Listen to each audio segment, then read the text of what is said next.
A young orphan boy, and he had a meadow that was left to him, and he wanted to build a wall around his meadow. And so he comes upon an area where there's a palm tree that belongs to his neighbor. So in order to build around that palm tree, his wall would not become straight, and therefore it would become weak. So he asked his neighbor to give the palm tree to him so he can include it in his territory and build a wall around it. So his neighbor refused. So he tells him, you have many other palm trees and this one won't hurt you, so just give it to me so my wall can be straight. And the man refused. And so the young boy, he goes and he complains to the Prophet ﷺ. And Nabi ﷺ brings the man and the boy together. And he tells him, give the palm tree to your brother. And so the man refused. And perhaps that the man was angered that this young boy would complain to the Prophet ﷺ because of this palm tree, so he was angered enough to refuse to give it. It's my house, my tree, and I'm just a kid. He's taking this case to Rasulullah. So when the man said, La ya Rasulullah, I'm not giving it to him, tears came from the eyes of that yatim. There's no father to speak for him. His father died. Rasulullah cannot use his authority over this man because this is haqq. Give the palm tree to your brother, وَلَكَ الْجَنَّةِ, and you will have al-Jannah, you will have paradise. He said, I don't want it. He was so mad, he said, I don't want it. And he got up. And so the Prophet ﷺ remained quiet. Because how else can you entice someone when they refuse paradise? What else can you say greater than that? So from the people that were at that gathering was the great companion Abu Dahdah radiallahu anhu. He came close to Rasulullah and said, Ya Rasulullah, if I purchase that tree back, can I get the same offer? Rasulullah sallallahu alayhi wa sallam gave him the approval. Yes. He had a meadow that belonged to him in Medina that everybody knew. And it had 500 palm trees and a well and a house built in it. This was the meadow and the only possession of Abu Dahdah radiallahu anhu. But when he saw the equation in front of him and he saw that the end result was al-Jannah, so he says to the man who owns the palm tree, he says, do you know about my meadow? And the man's answer, he says, is there anyone in Medina who doesn't know your meadow? Meaning it was that popular and it was that great. He tells him, will you exchange this one palm tree of yours for my entire meadow? It is yours for that tree. Abu Bakr was like, you out of your mind? You know, are you intoxicated? What's wrong with you? He asked the people, be a witness. And the man accepted in front of the Prophet ﷺ. And immediately Abu Dahdah tells the young boy that he can keep the palm tree. Then he turns immediately to the Prophet ﷺ. And he says, O Prophet of Allah, is there a palm tree in paradise for me right now in Al-Jannah? Is there a palm tree for me right now? It's so close for him. And Nabi sallallahu alayhi wa sallam said, كم من عذق رداح في الجنة لأبي الدحداح كم من عذق رداح في الجنة لأبي الدحداح.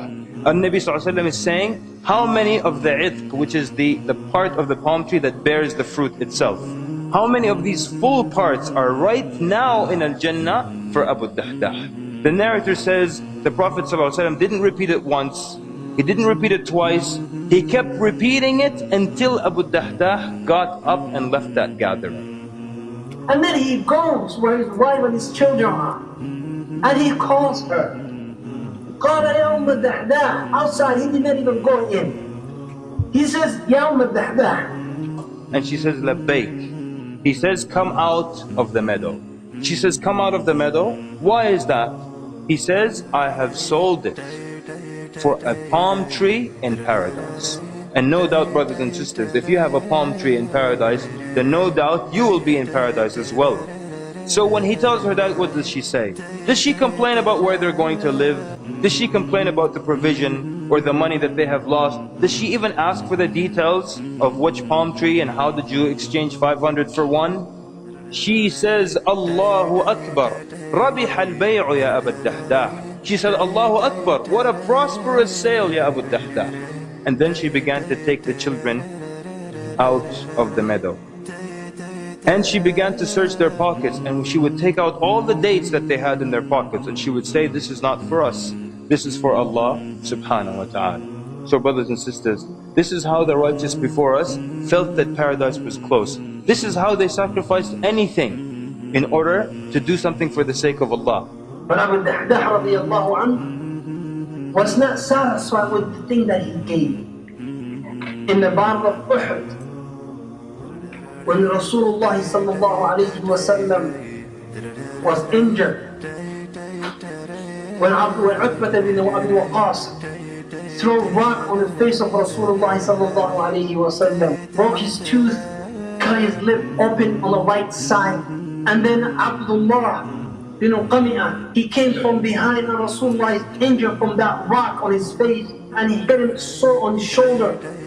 And then Abdullah bin Shihab al-Zuhri, he hit the head of Rasulullah and his head was open and the blood was gushing from the head of Rasulullah sallallahu alayhi wa sallam.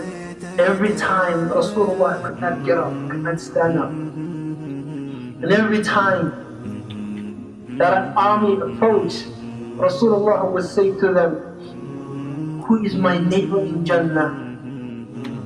And stop his speech, until all of them were killed. Rasulullah sallallahu alayhi wa sallam, after the battle was over, and he started turning and searching for the people who were killed. And who did he find?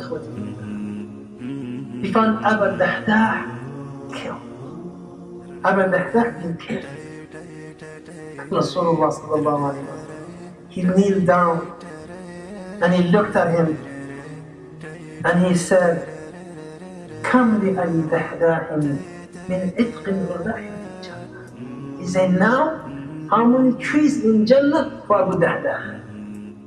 How many trees in Jannah for Abu Dahdah?